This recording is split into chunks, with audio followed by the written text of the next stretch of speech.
মসজিদ হেৰুৱাই গোৱালপাৰাৰ বিদ্যাপাৰাত ভয়ংকৰ পৰিস্থিতিৰ সৃষ্টি হৈছে। ৰাজপথলৈ ওলাই আহিছে হাজাৰ হাজাৰ মুছলমান লোক। মসজিদ ভঙাৰ লগে লগে ভয়ংকৰ পৰিস্থিতি। গোৱালপাৰাৰ বিদ্যাপাৰাত সৃষ্টি হৈছে উত্তপ্ত পৰিস্থিতি। আমাৰ মসজিদ কিয় ভাঙিলি? বছৰ বছৰ পুৰণি মসজিদ হেৰুৱাই দুখত ভাঙি পৰিছে মুছলমান লোকসকল। আৰক্ষীৰ হতাহতি উচ্চাৰিত লোকৰ। আজিৰ পৰৱৰ্তী খবৰটো হৈছে অত্যন্ত গুৰুত্বপূৰ্ণ খবৰ। 100 ইউনিটকৈ বিনামূলীয়া বিদ্যুৎ দিব চৰকাৰে। এই মুহূৰ্তত আহি পৰিছে এটা বিগ ব্ৰেকিং নিউজ। নিৰ্বাচনৰ প্ৰাকক্ষণত ডাঙৰ ঘোষণা। চৰকাৰে বিনামূলীয়াকৈ বিদ্যুৎ প্ৰদান কৰিব জনতাক। প্ৰতিটো পৰিয়ালক 100 ইউনিট বিনামূলীয়া বিদ্যুৎ দিয়াৰ যোজনা। নিৰ্বাচনৰ প্ৰাকক্ষণত বিহাৰ চৰকাৰৰ ডাঙৰ সিদ্ধান্ত। বিহাৰত বিনামূলীয়া বিদ্যুৎ দিবলৈ প্ৰস্তুতি চৰকাৰৰ। শক্তি বিভাগৰ প্ৰস্তাৱত সন্মতি দিলে বিত্ত বিভাগে। 100 ইউনিটতকৈ অধিক বিদ্যুৎ ব্যৱহাৰ কৰিলেহে দিব লাগিব মাচুল। পৰৱৰ্তী গুৰুত্বপূৰ্ণ খবৰ। আৰক্ষীৰ বাধা নামানে মুছলমানে। উচ্ছেদৰ বিৰুদ্ধে ৰাজপথত সহ প্ৰতিবাদকাৰী। আৰক্ষী আৰু প্ৰতিবাদকাৰীৰ মাজত হতাহতি। আৰক্ষীৰ বাধা নেওচি সহ মুছলমানৰ উত্তাল প্ৰতিবাদ।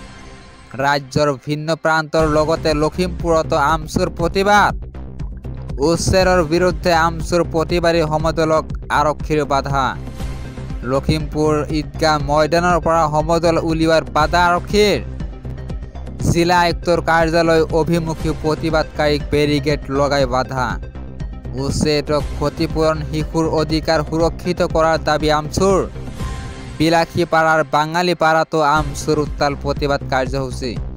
তামুলপুৰ কলাইগাঁও বিজনী লাহৰীঘাট আদিতো উত্তাল প্ৰতিবাদ। আৰক্ষীৰ বাধা নেওচি সহ মুছলমানৰ উত্তাল প্ৰতিবাদ। আজিৰ পৰৱৰ্তী গুৰুত্বপূৰ্ণ খবৰ। গোৱালপাৰাৰ ডিচিৰ বিৰুদ্ধে কংগ্ৰেছ বিধায়কৰ হুংকাৰ। এই মুহূৰ্তত আহি পৰিছে এটা বিগ ব্ৰেকিং নিউজ। উচ্চ ন্যায়ালয়ৰ নিৰ্দেশ ভংগ কৰিছে গোৱালপাৰা প্ৰশাসনে। গোৱালপাৰা উচ্ছেদক লৈ ন্যায়ালয়ৰ কাষ চাপিব কংগ্ৰেছে। গোৱালপাৰাৰ ডিচিৰ বিৰুদ্ধে গুৱাহাটী হাইকোৰ্টৰ নিয়ম ভংগৰ অভিযোগ। গুৱাহাটী উচ্চ ন্যায়ালয়ে উচ্ছেদৰ ঘৰ ভাঙিবলৈ কোৱা নাই। বনাঞ্চল ধ্বংস কৰা সকলৰ বিৰুদ্ধে কোনো ব্যৱস্থা নলয়। কিন্তু সংখ্যালঘুক টাৰ্গেট কৰি অমানৱীয় উচ্ছেদ চলায়। হাতী অহা যোৱা স্থানহে মুকলি কৰিব দিছে চৰকাৰক। যদি বনাঞ্চলেই চৰকাৰী আঁচনি, গাঁও পঞ্চায়ত ইয়াত কেনেকৈ গঠন হ'ল? বিজেপি RSS সন্তুষ্ট কৰাবলৈ সংখ্যালঘুক টাৰ্গেট কৰিছে। গোৱালপাৰা উচ্ছেদক লৈ ন্যায়ালয়ৰ কাষ চাপিব কংগ্ৰেছে। আজিৰ পৰৱৰ্তী খবৰটো হৈছে অত্যন্ত গুৰুত্বপূৰ্ণ খবৰ।